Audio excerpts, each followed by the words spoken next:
Welcome back, everyone, to another exciting episode of the Functional Longevity Podcast, where we give you insight on how to get fit, feel younger, and live better. I'm your host, Chris Border, best-selling author and owner of Y.E.S Fitness. And let me first thank you for taking time from your busy day to listen to what I have to say. Before we get started, let me thank our sponsor, Y.E.S Fitness. Most people lose the ability to enjoy life as they age. At Y.E.S Fitness, we help people age 40 plus get fit so they can live longer and enjoy those extra years doing the things they love to do. Some quick housekeeping here. If you'd like to get a timestamp or a transcript of today's broadcast, you can head on over to yesfitnessct.com. Across the top, you find a button that says podcast. Click on that button and you will have access to now 306 episodes. You can also get this broadcast wherever podcasts can be found. Exposing the exciting frontier in the quest for extending life. Today, we have an exciting episode that dives deep into the world of geoprotective drugs and supplements. We'll explore the potential of geoprotective drugs and supplements to improve health span. That's the period of life in good health, free from chronic diseases and disabilities of aging. The idea behind geoprotective drugs and supplements is to target the biological pathways that contribute to aging and chronic disease. By doing so, we can potentially delay the onset of these diseases and extend the period of life where individuals remain healthy and active, which is the goal here. The goal is not to live longer, just to live longer, but we want to live longer and remain healthy and active. We want to be able to enjoy life. So what exactly are these geoprotective drugs and supplements? I'll break them down into 5 key categories. Number 1 will be senolytics. 2 will be the NAD plus boosters, metformin. Number 4, hormetic stressors, and 5, rapalogs. So let's start off with number 1, senolytics. They're compounds that selectively clear senescent cells. If you remember, senescent cells are the cells that have stopped dividing and contribute to aging and disease. These cells release harmful substances that can damage nearby cells and tissues. By eliminating them, senolytics may reduce inflammation and improve tissue function. Senolytics have shown promise in preclinical studies for their ability to reduce the burden of senescent cells. Certain compounds have been studied for senolytic properties, and early results are encouraging. You can also reduce senescent cells with exercise. Imagine that. You'll notice a theme in most of my broadcasts that exercise helps with just about every single thing. And in this case, it can help with senescent cells. We don't want senescent cells. We want to get rid of them, and exercise helps with that. So number 2, we have NAD plus boosters. So NAD is a critical coenzyme involved in cellular metabolism and energy production. Levels of NAD plus decline as we age, and this decline is associated with various age-related diseases. Boosting NAD plus levels with supplements like nicotinamide ribosome, or NR, or nicotinamide mononucleotide, or NMN, may help improve mitochondrial function and overall cellular health. So what is NAD? It's super important. NAD plus is nicotinamide adenine dinucleotide, and it is a vital coenzyme found in all living cells. It plays a key role in redox reactions.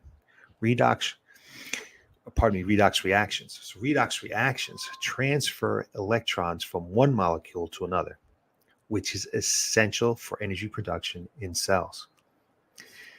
Beyond its role in metabolism, NAD plus is also involved in critical cellular processes such as DNA repair, gene expression, and cell signaling. So as we age, the level of NAD plus in our cells naturally declines. This is a bit of a problem. We can see how important it is in many of the functions in our cells. And this reduction is likely to a variety of age-related health issues, including decreased energy production, increased oxidative stress, and impaired DNA repair mechanisms. Lower NAD levels have been associated with conditions like neurodegenerative diseases, metabolic disorders, and cardiovascular diseases. The decline in NAD plus levels is a fundamental aspect in cellular aging. So restoring NAD plus levels has the potential to address multiple aging processes simultaneously, which makes NAD plus boosters particularly compelling as a therapeutic strategy. How NAD plus boosters work. They are supplements that aim to increase the levels of NAD plus in the body. The two most studied NAD precursors are nicotinamide ribosome, NR, and nicotinamide mononucleotide, or NMN. These compounds are converted into NAD through natural pathways, just through some natural metabolic pathways. And NR is a form of vitamin B3 that has been shown to raise NAD levels effectively. It is readily absorbed by cells and converted into NAD+, thereby enhancing cellular metabolism and energy production. NMN is another precursor to NAD+, that has demonstrated promising results in boosting NAD+ levels. Like NR, NNM is effectively taken up by cells and converted to NAD+, supporting various cellular functions. Some of the potential, and I say potential benefits of NAD plus boosters. It will improve myocardial function by increasing NAD plus levels. These boosters enhance the efficiency of mitochondria, the powerhouses of our cells, leading to a better energy production of cellular health. They can enhance NAD repair, because NAD is critical for activating enzymes involved in NAD repair. Higher NAD plus levels support the maintenance of geometric stability and reduce the accumulation of NAD damages over time. Reduced oxidative stress. So NAD plus plays a role in regulating oxidative stress, which is linked to aging and chronic disease. So boosting NAD plus can help mitigate oxidative damage and support overall cellular resilience. So NAD plus boosters are particularly interesting because they target fundamental aspects of cellular aging. Enhancing NAD plus levels could potentially improve energy metabolism, again, reduce oxidative stress, and support DNA repair processes, all super important things at the cellular level. Recent studies in animal models and early human trials have shown promising results with NAD plus boosters. For instance, research has demonstrated improvements in muscle function, endurance, metabolic health in aged mice supplemented with NR and NMN. Human studies have also indicated potential benefits in metabolic function and overall well-being. While the potential of NAD plus boosters is exciting, it's important to approach this area with caution. More research needs to be done to fully understand long-term effects, optimal dosage, and safety priorities for these supplements. Additionally, individual responses to NAD plus boosters can vary. A more personalized approach may be necessary to maximize their benefits. So we move on to metformin. Number 3, metformin is just fascinating because it appears to impact several pathways involved in aging, including reducing insulin levels and improving mitochondrial function. Mitochondrial function. Its long-term effects on health span are still being studied, but the data so far is promising. Several studies have investigated the potential of anti-aging effects of metformin. For instance, observational studies have noted that diabetic patients taking metformin tend to live longer than non-diabetic individuals, even when compared to those other diabetic medications. Furthermore, Preclinical studies in animal models have shown that metformin can extend lifespan and delay the onset of age-related diseases. One of the most significant studies in this area is targeted aging with metformin, so TAME trial. This large-scale clinical trial aims to assess whether metformin can extend health span and delay the onset of aging-related diseases in older adults without diabetes. The results of these trials could provide clinical and critical insights into the potential of metformin as an anti-aging intervention. Despite the promising data, there are still challenges and considerations to address. The long-term safety and efficacy of metformin in non-diabetic populations need thorough investigation. Additionally, individual responses to metformin can vary, and further research is necessary to determine the optimal dosing and treatment regimens for anti-aging purposes. Number 4, hormetic stressors.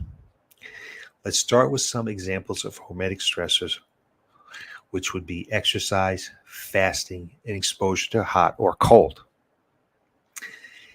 These stressors can activate adaptive cellular responses that promote longevity and resilience.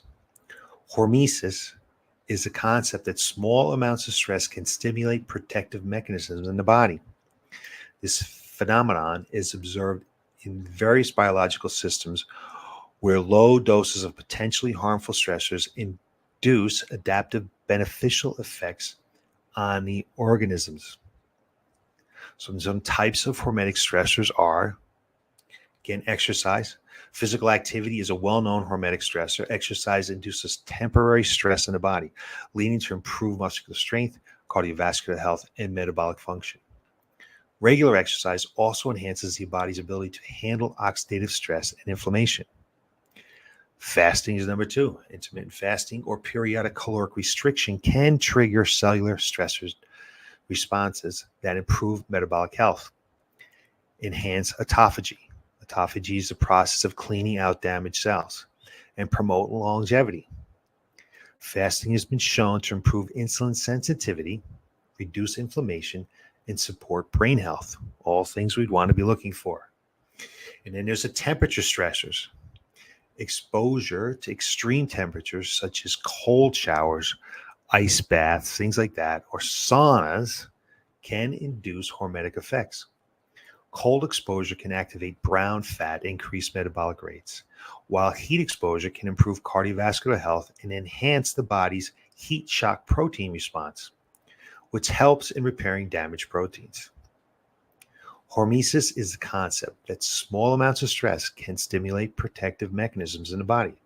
So regular exposure to hormetic stressors can enhance our ability to cope with larger stressors and improve overall health. Some benefits of hormetic stressors are: we improve stress resilience, we enhance longevity by activating protective cellular pathways, better metabolic health. Regular exercise aims to mix the aerobic and resistance training to induce beneficial stressors of muscle and cardiovascular systems. And you can try intermittent fasting. Experiment with intermittent fasting schedules such as 16-8 methods, where you fast for 16 hours and you eat during an 8-hour window. You can try some temperature variations, incorporate practices like cold showers, ice baths, or even sauna sessions into your routines. All these different things are just examples of hormetic stressors that you can put into your life, and you can start by doing it today. It doesn't take money. It only takes a little bit of time and a little bit of effort. And number 5, rapalogs.